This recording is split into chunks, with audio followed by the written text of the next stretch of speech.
嗨，大家好，我是李，欢迎来到频道。今天我们就来聊聊新加坡住房，政府租屋，简称 HDB。在新加坡，78%的新加坡人都住在政府租屋，16%的住在公寓，其余的6%住在有地住宅。这些就是超级有钱人。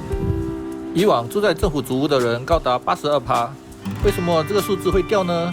是因为现在的年轻人赚钱比较多，所以他们就选择住在公寓。现在新建的政府组屋不仅仅是提供住宅，而是宜居生活方式。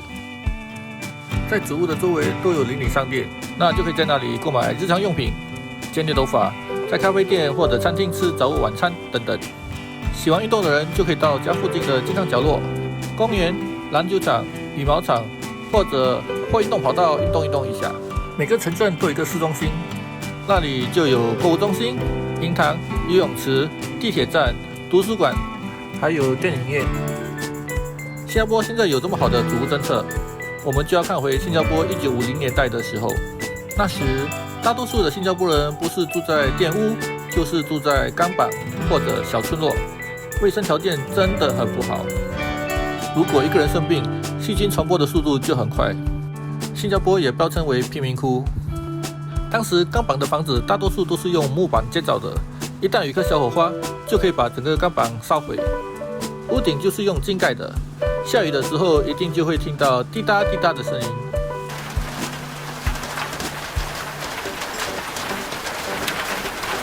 因此，建屋发展局于1960年2月1日成立，其任务就是解决新加坡的房屋危机。当时的人们都习惯了钢板的生活，他们也都不想搬迁。直到1961年河水山大火的事件，造成4死85伤，2200栋房屋烧毁，16000人无家可归。当时李光耀承诺在1年内建造房屋安置这些无家可归的人民，他也实现了承诺，不到1年内在同一个地点建设了1万多所房子。就从这里开始，新加坡人就接受了政府租屋的概念。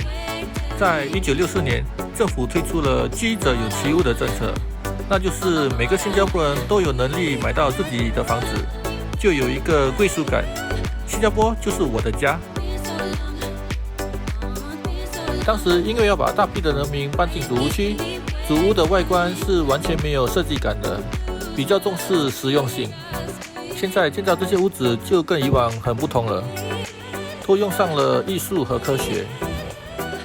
每一区的房屋个个都有独一无二的设计，而且这些组屋的摆设都有经过电脑模拟空气流通的测试。为了种族和谐，一座组屋会有不同百分比的种族住在一起，有了沟通和交流的机会，那么我们就可以避免种族歧视的问题。大家可以发现，组屋的第1楼大多数是不住人的，而是开放式的，这个空间就可以让人民来办活动，或者跟邻居聊聊天。每个组屋区都有不同的单位，从1房式到5房式不等。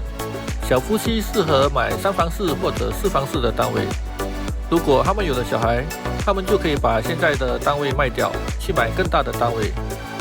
要有比较融洽的社会，一座组屋只会把2房式和3房式的单位放在一起，或者3房式和4房式的单位放在一起。你一定不会看到1房式和3房式，或者2房式和4房式的单位放在一起。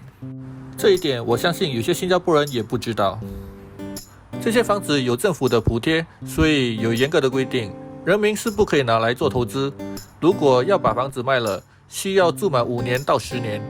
每个房子只有99年的地契，99年后政府就可以把地收回，重新发展这一块地段。在这99年期中，政府会在屋龄30岁和60岁的时候做翻新的工作。